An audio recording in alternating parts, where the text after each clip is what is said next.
Dollar में भी ना लोगों को मिनिस्ट्री देनी चाहिए, ताकि कम से कम एक दफा लोग इससे जान छुड़ाएं, लोग अपना रुपया मार्केट में लाएं, पैसा सर्कुलेट हो, गवर्नमेंट उसके लिए एवेन्यू बनाए, वो पैसा मार्केट में आए, उससे लोग कारोबार करें। मैं उससे लोगों को भी फायदा होगा और गवर्नमेंट को भी फायदा होगा। दो वर्जन है रजब साहब इसके ऊपर। एक हुकूमत का वर्जन है, कितनी एमनेस्टीज चाहिए, 4 या 5 एमनेस्टीज तो आ चुकी हैं। और उनमें एक तो ऐसी एमनेस्टी थी रजब साहब कि जिसके अंदर आपके पास भले पैसे नहीं है, आप एक परसेंटेज जमा करवा दें और अपने पैसे वाइट कर लें। हमारी हैसियत है किराएदार वाली, मालिक मकान को किराएदार कितनी आंखें दिखा सकता है। और हमारे मालिक मकान भी दो हैं, एक यूएसए और एक चाइना। इस मुल्क में और हमारे मुल्क के लोगों में पोटेंशियल बहुत ज़्यादा है। गो के अगर इकतसादी हालात देखे जाएँ इस वक्त और पॉलिटिकली एक अनरेस्ट में हम हैं, लेकिन मैं ये समझता हूँ कि कोई भी सियासी क़ुव्वत अगर ईमानदारी से, नेक नीति से इस मुल्क के मसाइल हल करना चाहे तो कोई इशू नहीं है इंशाल्लाह। आप क्या समझते हैं ये जो SIFC है, स्पेशल इन्वेस्टमेंट फैसिलिटेशन काउंसिल, जो कि आर्मी चीफ का मैं समझता हूं कि बड़ा अच्छा आसान इकदाम है, ये कोई गेम चेंजर साबित होगा?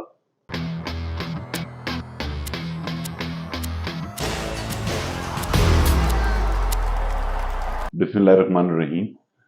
डियर व्यूअर्स, पॉलिटिकल इकोनॉमी के एक नए सेगमेंट के साथ एहसन मलिक और रजब अली खान अब्बासी साहब आपके सामने हाजिर हैं। मैं आपको थोड़ा सा बैकग्राउंड बताऊं। मुल्क में अभी रिसेंटली इलेक्शन अनाउंस हो गए, 8 फरवरी की डेट है। और पॉलिटिकल इकोनॉमी के प्रोग्राम के तवज्जुह से अब प्लान ये किया है कि क्योंकि अब इलेक्शन आ रहे हैं, तो जितने भी पोटेंशियल कैंडिडेट्स हैं उन सबको हम इनवाइट करें और उनका विजन चेक करें और उनसे बातचीत करें कि वो इकोनॉमी के ऊपर क्या सोचते हैं, और अल्लाह करे कि जो भी पोटेंशियल कैंडिडेट हैं वो कामयाब हों और वो मुल्क में बेहतरी कैसे लेकर आ सकते हैं।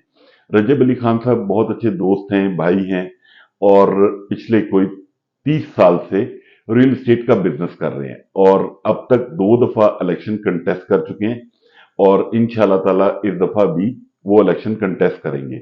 तो मैंने उनको रिक्वेस्ट की कि काइंडली वो हमारे प्लेटफॉर्म से अपना पॉइंट ऑफ व्यू, अपना विजन वो बताएं कि वो कैसे पाकिस्तान को देखते हैं और कैसे वो अगर जीत गए तो पाकिस्तान को और रियल एस्टेट सेक्टर को वो क्या मराहत दे सकते हैं। रजब अली खान अब्बासी साहब। अस्सलाम वालेकुम जी, बहुत शुक्रिया मोदी साहब, ये आपकी ज़रा नवाजी है। मैं आपके चैनल का व्यूअर तो हुई हूँ, आज मैं यहाँ बैठ के इंटरव्यू दे रहा हूँ। मैं समझता हूँ कि मेरी खुशकिस्मती है। मेरी ये दुआ है कि अल्लाह ताला आपके इस चैनल को कामयाब करे और अल्लाह आपको मजीद अपनी फील्ड में एज ए पॉलिटिकल और इकोनॉमिक एनालिस्ट के तौर पे अल्लाह आपको मजीद कामयाब करे। Thank you. अल्हम्दुलिल्लाह मलिक साहब, जब अपने पाकिस्तान की बात आती है तो अल्लाह के फजल से हमारे इस मुल्क में और हमारे मुल्क के लोगों में पोटेंशियल बहुत ज़्यादा है। गो के अगर इकतसादी हालात देखे जाएँ इस वक्त और पॉलिटिकली एक अनरेस्ट में हम हैं, लेकिन मैं ये समझता हूँ कि कोई भी सियासी क़ुव्वत अगर ईमानदारी से, नेक नीति से इस मुल्क के मसाइल हल करना चाहे तो कोई इशू नहीं है इंशाल्लाह। मैं एक रोशन सुबह देख रहा हूँ इंशाल्लाह और उम्मीद है इंशाल्लाह वो सवेरा जल्द हो। बहुत अच्छी बात। रजब साहब, आप क्या समझते हैं 75 सालों में हमें लीडरशिप का पाकिस्तानी अवाम को बहुत फुकदान नहीं रहा? जब से पाकिस्तान बना है, हम मतलब जब भी आप किसी टीवी प्रोग्राम पे सुन लें, एक ही बात काउंट होती है, एक ही बात को एड्रेस किया जाता है कि we are not one nation, हम एक हजूम है, हम हजूम है। हम कौम क्यों नहीं बन पा रहे? किसी भी एक इशू के ऊपर हम कभी इकट्ठे नहीं हो पाते। हम अभी आप रिसेंटली फिलिस्तीन का इशू देख लें, उसके ऊपर देख लें जिस तरह की खामोशी हमने साधी हुई है, वो मतलब मैं नहीं समझता कि मतलब हम लोगों को इस तरह बिहेव करना चाहिए था। आप इसके ऊपर कैसे देखते हैं? एहसन भाई, सबसे पहले तो जो आपने कहा ना 75 साल से लीडरशिप का फुकदान है, मैं अगर अपनी पोजीशन को देखूं तो शायद अपनी सियासी पोजीशन को भी देख के तो मैं इस सवाल का जवाब शायद आपको ना दे सकूं, क्योंकि इस 75 साल तारीख में पाकिस्तान में बड़े बड़े लीडर गुजरे हैं।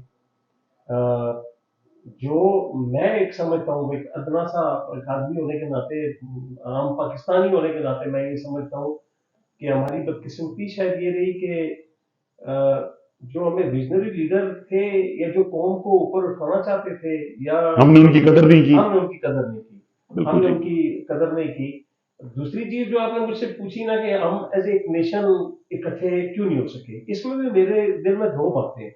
पहली बात तो ये है कि जब भी इस कौम, आप गवाह हैं इस चीज के, कि जब भी कोई ऐसी आफत, ऐसी परेशानी का आलम इस कौम पे आया और कौम सारी इकट्ठी होगी, जिसमें मैं आपको जो मैंने देखा है 2005 का, अगर आप जलसला देखें, जलजले इतनी वाला बड़ी आफत की पूरी कौम इकट्ठी होगी। मैं समझता हूँ इस कौम सैलाब के लोग, मुतासरीन के लिए सलाम बड़े। मुतासरीन की जितनी बड़ी कुर्बानी या जितना बड़ा पोटेंशियल हमारे मुल्क के लोग उस वक्त अपना दिखाते हैं जब मुल्क मुश्किल में होता है, मैं समझता हूँ एक राइट गाइडलाइन मिल जाए, मुश्किल नहीं है सुन भाई।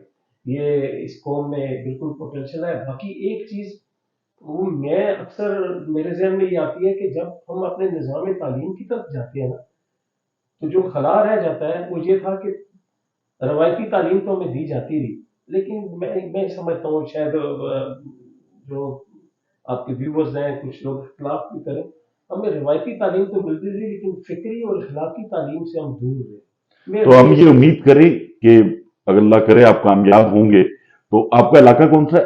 मैं केपीके जी डिस्ट्रिक्ट कैपिटल से। डिस्ट्रिक्ट हैदराबाद से। डिस्ट्रिक्ट, तो कम अज कम एक या दो स्कूल तो आप लाजमी बनाएंगे। मेरी तो ख्वाहिश है। मैं ये समझता हूँ कि मुझे शौक है। मैं ये चाहता हूँ कि लोग तालीम में के मैदान में, खासकर मैं सब बाकी इलाकों से ना, हम केपीके वाले, खासकर डिस्ट्रिक्ट कैपिटल वाले कुछ एरियाज में हम काफ़ी पीछे हैं तालीम में, बच्चियों की तालीम के सिलसिले में। मेरी तो बड़ी शदीद ख्वाहिश है कि अल्लाह अगर मुझे मौका दे तो मैं एक इनकलाब वाली सोच रखता हूँ तालीमी मैदान में। रजत और साहब, अगर कोई एक और इशू जो है ना, हम जब गवर्नमेंट हलकों में बैठते हैं, सहाफियों की बातचीत सुनते हैं, तजियाकारों की बातचीत सुनते हैं, इकोनॉमिस्ट की बातचीत सुनते हैं। अप्रोक्सीमेटली कुछ 24 करोड़ के लगभग हमारा मुल्क है, और अप्रोक्सीमेटली कुछ 1.5% तकरीबन को 35 या 36 लाख लोग सिर्फ टैक्स पे करते हैं। तो मतलब इस चीज को आप कैसे देखते हैं कि मतलब हम सैलाब मुतासरीन की मदद करने पहुंच जाते हैं, हर साल उम्रे पे पहुंच जाते हैं, हज पे पहुंच जाते हैं, जलजला जदगान की मुतासरीन की मदद के लिए पहुंच जाते हैं, लेकिन जिस चीज की मुल्क को जरूरत है, टैक्स की, उससे हम डंडी मारते हैं, उससे हम चोरी करते हैं, और उसकी वजह से पूरी दुनिया में जग हसाई अलग होती है। और $1 बिलियन के लिए जिस तरह पाकिस्तान की लकीरें निकली हैं, वो मेरे ख्याल है किसी पाकिस्तानी से छुपा हुआ नहीं है। अच्छा असल में इसमें पहली बात तो ये है कि हर पाकिस्तानी शहरी, मैं ये समझता हूँ कि हमारे ईमान का ये हिस्सा होना चाहिए। ये मेरी अपनी सोच है कि हर पाकिस्तानी शहरी को अपने मुल्क के साथ खड़ा होना चाहिए। टैक्स के मामले में हमें टैक्स देना चाहिए। असल में हमारे लोगों में एक मसला ये है कि लोग ये कहते हैं, और ये इस बात किसी हद तक सच भी है, वो सच ये है कि जब भी कोई गवर्नमेंट आई तो उसमें उन्होंने अपनी अय्याशियां कम नहीं की।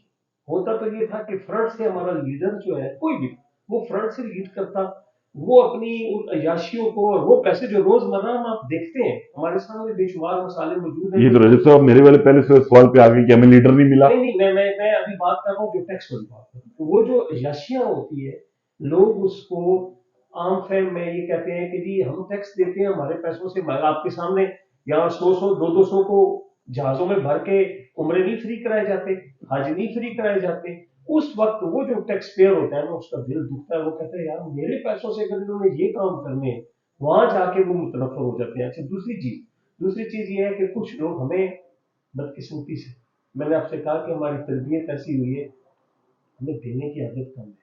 जो दिमाग में डल गया ना, वो नहीं है। मैं ये समझता हूँ हमारे अदारे, उनके पास तमाम वसाइल मौजूद हैं, उनके पास ये डाटा पूरा मौजूद है कि हर साल कितने लोग उम्रे पे जाते हैं, कितने लोग मुल्क से बाहर सैर और तफरी के लिए जाते हैं।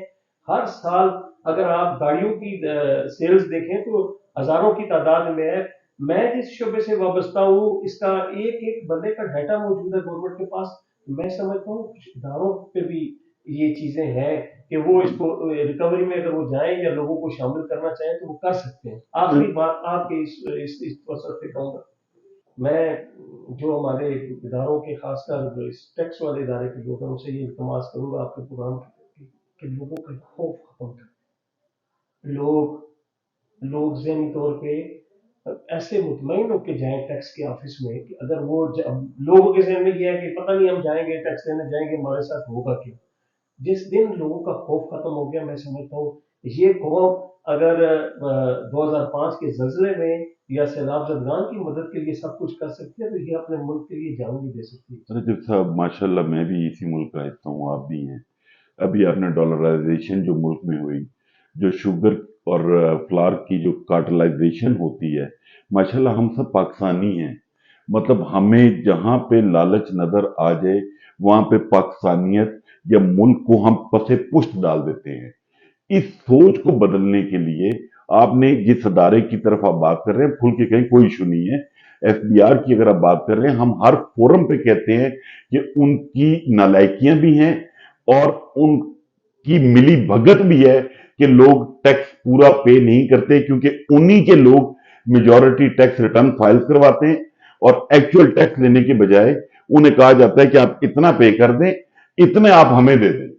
اگر یہ اسٹرکچرل چینجز آ جائیں اور جیسے کہ آپ کا سیکٹر ریل اسٹیٹ سیکٹر ہے، اگر وہ بھی ڈاکومنٹڈ ہو جائے تو میرا خیال ہے اس ملک میں ایک نیا ریولوشن آ سکتا ہے. تو ہمیں آپ سے امید ہے کیونکہ آپ ایک پوٹینشیل کینڈیڈیٹ ہیں اور ہم آپ کے لیے دعا گو ہیں کہ آپ اللہ کرے کامیاب ہوں اور ہماری یہ جو پرانے پولیٹیشنز ہیں ان سے جان چھوٹے اور نئے چہرے آئیں جو ملک کے لیے کام کریں.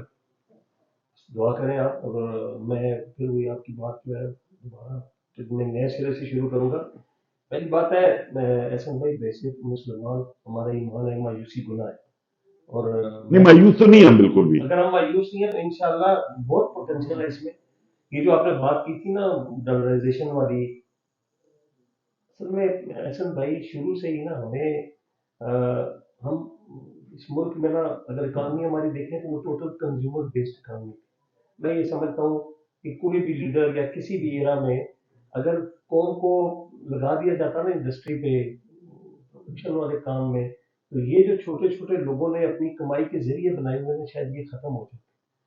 میں اس وقت آپ کے سامنے یہ حالات ہیں مطلب آپ کا کہنے کا مقصد یہ ہے کہ گورنمنٹ کو ایونیوز پرووائڈ کرنے چاہیے. بالکل بالکل پرووائڈ کرنا چاہیے. وہ دیکھیں گورنمنٹ کے پاس تو پہلی بات یہ ہے کہ اگر ہماری اس جو پاکستان کی باؤنڈری ہے کیسے ہو سکتا ہے کہ ان کے پاس یہ ڈیٹیل نہ ہو کہ یار کہاں کہاں اور کس کس کے پاس کتنے ڈالر کون کون سے لوگ ڈالروں کی ٹریڈ میں ملوث ہیں. یہ ساری انفارمیشن ان کے پاس ہے. اگر یہ لوگوں کو میں آج بھی میں تو یہ میں سمجھتا ہوں ڈالر میں بھی نا لوگوں کو منسٹری دینی چاہیے تاکہ کم از کم ایک دفعہ لوگ اس سے جان چھڑائیں.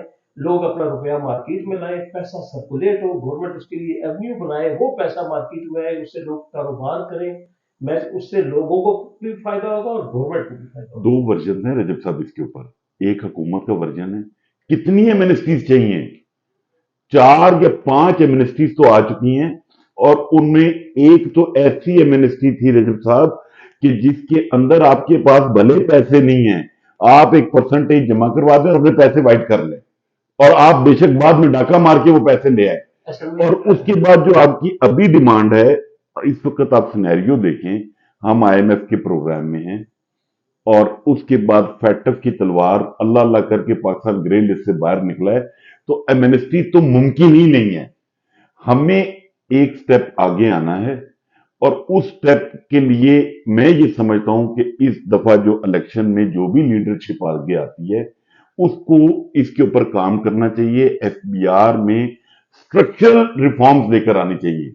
آپ والی بات جو فائلنگ کا سسٹم ہے، ٹیکس کلیکشن کا سسٹم ہے، اس کو بہت آسان اور سہل ہونا چاہیے. میں دوبارہ اسی بات کی طرف آؤں گا. میں آپ کی بات کا جواب دیتا ہوں. دیکھیے 2 چیزیں ہماری گورنمنٹ جو ہے آئی ایم ایف کی بائنڈنگ میں ہے، ایک ایگریمنٹ ہے یا جو بھی وہ معاہدہ ہے.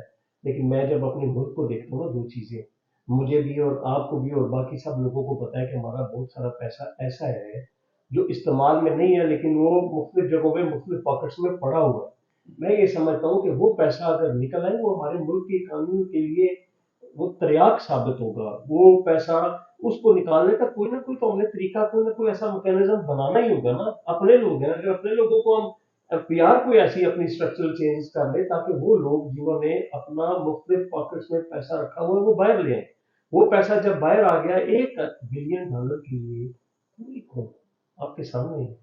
کہاں مطلب حالانکہ ماشاءاللہ یہاں پہ ایسے صاحب حیثیت ہے جو خود پے کر سکتے ہیں 1 بلین. ایسے ہی ٹھیک ہے. اب $1 بلین کے لیے مجھے بتائیں. میں نا تھوڑا سا احسن صاحب اس بات کو لمبا کروں گا. ہم بہت محنتی لوگ ہیں, عقل والے, ذہن والے اور شعور رکھنے والے لوگ ہیں. ہمارا پڑوسی انڈیا ہے.